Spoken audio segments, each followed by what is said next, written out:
આ સંતોની ભૂમિ છે. સંતોનું બાપુ જો આપણામાં કાંઈક શબ્દ જો ઉતરી જાય ને તો મા બાપને પૂછ્યા સિવાય કોઈ પાણી ન પીવે. રામ, હું તો એમ કહું છું કે મા બાપ જેવા હોય એવા એ હોય ને, પગે લાગીને જાજો, જિંદગીમાં કોઈ દી કાંટો નહીં વાગે. 40 લાખની ગાડી લઈને નીકળે, વાયેલી સીટમાં જો કૂતરો બેઠો હોય, હા લબરક લબરક કરતો હોય, આમાં માને બાપાને બેહર્યા હોય તો અરે અમને સારું જોડું નથી જડ્યો, મારો દીકરો કેવી ગાડીમાં ફેરવ્યો. બાપુ જિંદગીમાં કાંટો ન વાગે. જરૂર આ છે. સુખી થવા માટે બાપુ છે ને આપણે કંઈક કરવું પડે. એમ નામ નકરા પૈસા છે, આવા પૈસા તો પથારીઓ કરીને હુએ ને તોય ન ખૂટે એટલા છે. પણ માલપા તમે જુઓ તો નકરા પડકાશ. 8 દી ને 8 દી બીપી મપાવે. બોલો, ડોક્ટર એક જ વાત કરે, દાળ ભાત સિવાય કાંઈ ખાધું મર્યો. આ શું કરવા પૈસા ને? બોલો, પૈસાથી સુખ મળે છે? પૈસાથી ગાડલા લાવો, ગોદડા લાવો, શેટીઓ લાવો. ઊંઘ તો ઓલો મોકલે તો હુવાનું, નકશું તડપડિયાત મારવાના. પૈસાથી તમે 32 ભાતના ભોજન લાવો, પણ મારી પાસે ભૂખ ન લાગે, શું ખાવું? ઈશ્વર દયાળુ છે બાપુ. આ ઝૂંપડામાં રહે છે ને એ આખા મલકમાંથી રોટલા માગીને ખાય છે ને તોય નથી આઠાની ટીકડી લેવી પડતી. અને કરોડપતિના દીકરા છે ને એ ત્રીજા દે ધક્કા ઘડિયાળના કાંઠે ખાય, ઘડિયાળના કાંઠે હુએ ને ઘડિયાળના કાંઠે જાગે ને ઘડિયાળના કાંઠે સંડાસ જવું પડે. નકર ડટો એનો ગયો માની લ્યો. ઈ તમે એમ કહો કે ઘડીક બેવો, આ બાપુ આવ્યો છે ને થોડુંક સત્સંગ સાંભળો કે બાપુ ઘરે ગયા ને બધું ઘરે ગયું આપણે, અને ન જાય બાપુ એ ઉપર વ્યોય જાય. આમ જીવે છે કેટલાય. અમુક તો રોડ માથે તમે જાઓ ને, હું તો મેં તો ગાડી હાંકી, મને ખ્યાલ છે. તમે જુઓ તો ગાડીઓ 80, મકાન 80, ઓફિસો 80, પછી રસ્તામાં ગાડી લઈને નીકળ્યા ને એમાં ગાડી બગડી હોય ને, અને પછી બહાર ઉભા હોય તો બાફેલા બટાટા જેવા હોય. આપણને એમ થાય કે જીવશે કે નહીં જીવે, જીવશે કે નહીં જીવે. હા તમે જુઓ તો ટમાટા જેવા આપણે આવી નજર ન કરીએ. અરે આ પૈસાને શું દિવાળી મૂકવાની ભલામણ. શરીરની બાપુ જો તંદુરસ્તી હોય ને, શરીર તમારું જો સુખી હોય ને, એ મોટામાં મોટી સંપત્તિ છે. પૈસાથી નકરું સુખ નથી મળતું. આ મહાપુરુષોના બાપુ ઇતિહાસ, અમરેલીનો એક દાખલો તમને કહું. લુવારનો દીકરો હાંજનું ટાણું વાયુનો કાંઠો માળા કરતો હતો ને, સંતો તો બાપુ દુનિયાના ઝેર પીધા છે, ત્યાં દુનિયા એના નામ લે છે ને એને પગે લાગે છે. આ બાપુ અહીં છે, આને બાપુ દુનિયા પગે લાગતી છે, પણ દુનિયા પગે લાગે છે ને એથી 4 ગણા એમને ગાળ્યું દે છે. તમને નહીં ખબર હોય. આમને શું માગી ખાવું ને, આમને શું આમ ને, આમને શું આમ. એટલે ત્યાં 10 ની નોટે નથી દીધી. આ પૈસા ભાળે ને તો એમને ભડકો થાય.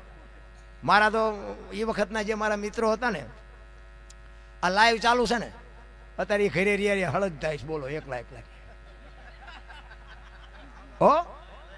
હું ગાડી લઈને નીકળું ને એટલે કે આ મારો દીકરો ઉપડ્યો જ છે, અને મોબાઈલમાં તરત ખબર પડે કે જોવું છે ચિયા ગામ છે.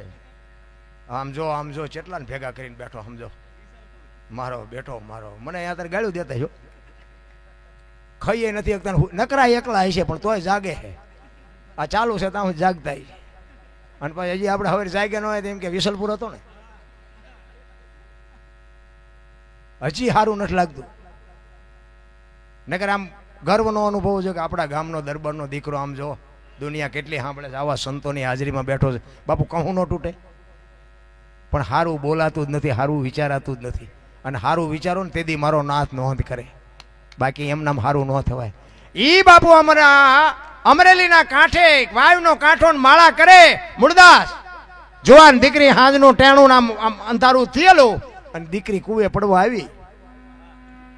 અને બાપુ જોઈ ગયા કે અત્યારે કોઈ બૈરું આવે ને એના દીકરી હાલી આવે છે. બાપુ પારખી ગયા કે નહીં, નક્કી કુવે પડવા આવતી હોય એવું લાગે છે. બાપુએ હળી કાઢી બાવડું પકડ્યું. હા બેટા શું કામ? એ કે બાપુ મને મરવા દો, મારે મર્યા સિવાય ઉધાર નથી. પણ કે શું કામ? માણા જેવો અવતાર મળ્યો છે, તારે શું મરવું, શું કામ? એ કે બાપુ મારા જીવનમાં એક ભૂલ થઈ ગઈ છે, મારે મર્યા સિવાય ઉધાર નથી.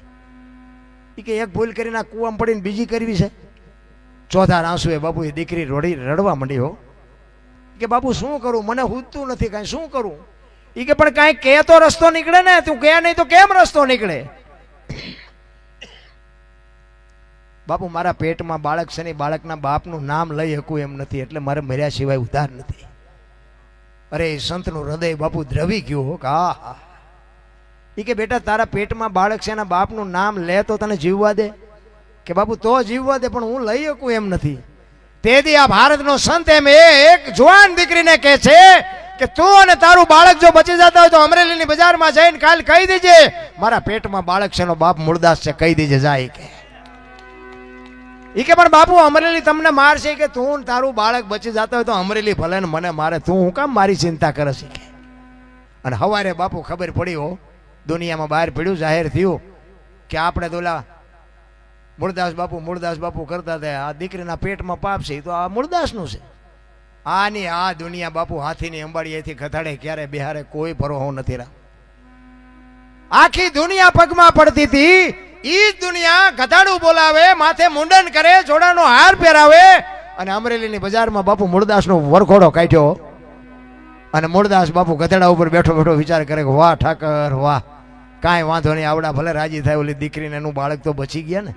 બાપુ એનો નશો હોય. એક એસટીમાં તમે ચડો ને, તમને જગ્યા મળી ગઈ હોય, કોઈ બેન દીકરી છોકરું લઈને ચડે, કોઈ વૃદ્ધ બાપા ચડે, કોઈ વૃદ્ધ ડોશીમાં ચડે, એને જગ્યા આપી દો ને, તમે ઊભા થઈ જાઓ ને. તમે ઊભા હોય તો થાક ન લાગે. શું કામ? એ જગ્યા આપ્યાનો નશો તમને થાક ન લાગવા દે. ભલે મારી બેન બેઠી છે ને, મારો બાપ બેઠો છે ને, બાપુ એ નશો તમને થાક ન લાગવા દે. પણ આ તો આપણે આમ બસમાં આમ બાણ આમ ચડીને તો આમ ટાંટિયા પોળા કરે, હમણાં અહીં આવશે, તારું મોત આવશે, અમારે ક્યાં બસને લઈ જવી, ઘડીક બે હવા દે, નથી ટાંટિયા અમારા ઊભા રહી શકતા. પણ આ નથી થઈ શકતું. ઈનું ઈ ગામ અને અમરેલી બાપુ મૂળદાસને જાકરો આપ્યો કે આવા બાવા અરે સંગ ન કરાય, ફલાણું ઢોકળું. અને ગોંડલની બાપુ અમરેલીની ઠેબી નદીના હામા કાંઠે ઝૂંપડું વાળી અને બાપુ મૂળદાસ બાપુ રહે છે. દીકરી ભેગી છે, એમના ઘરના વેલુભાઈ એ પણ ભેગા છે.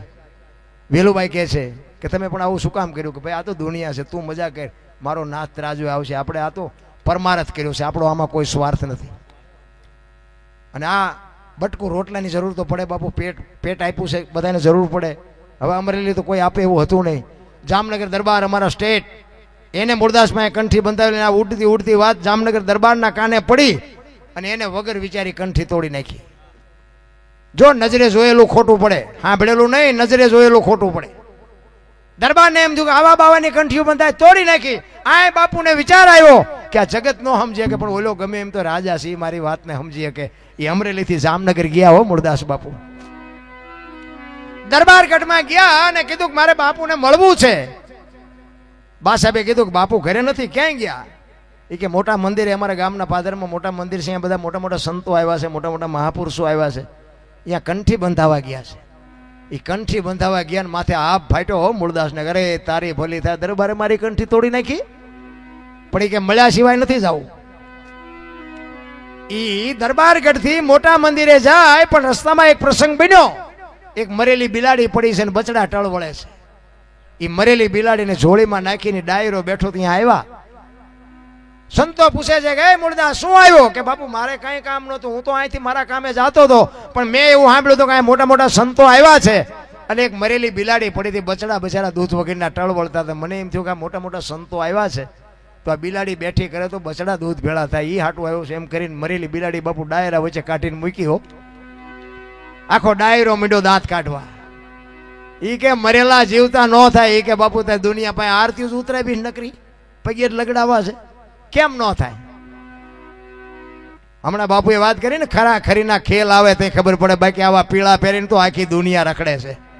એમ નથી, એની વાહે મારી પાસે સમર્પણ હોય એનું કામ છે. રામા સંતો કે છે મૂળદાસ અમરેલીએ તને જાકારો આપ્યો એટલે તારું સહકી ગયું કે ના બાપુ બધું રેડી છે, કાંઈ સહક્યું નથી, બેઠી કરો. અને એ કે મરેલા બેઠા ન થાય, મરેલા બેઠા ન થાય. બીજી વાર કીધું ને, પ્રકોટીનો મરોડ બદલાણો હો મૂળદાસનો. એ કે લાવો એ કમંડળ પાણીનું મારી પાસે. વિચાર કરજો એને કેવું ભજન કર્યું હોય છે.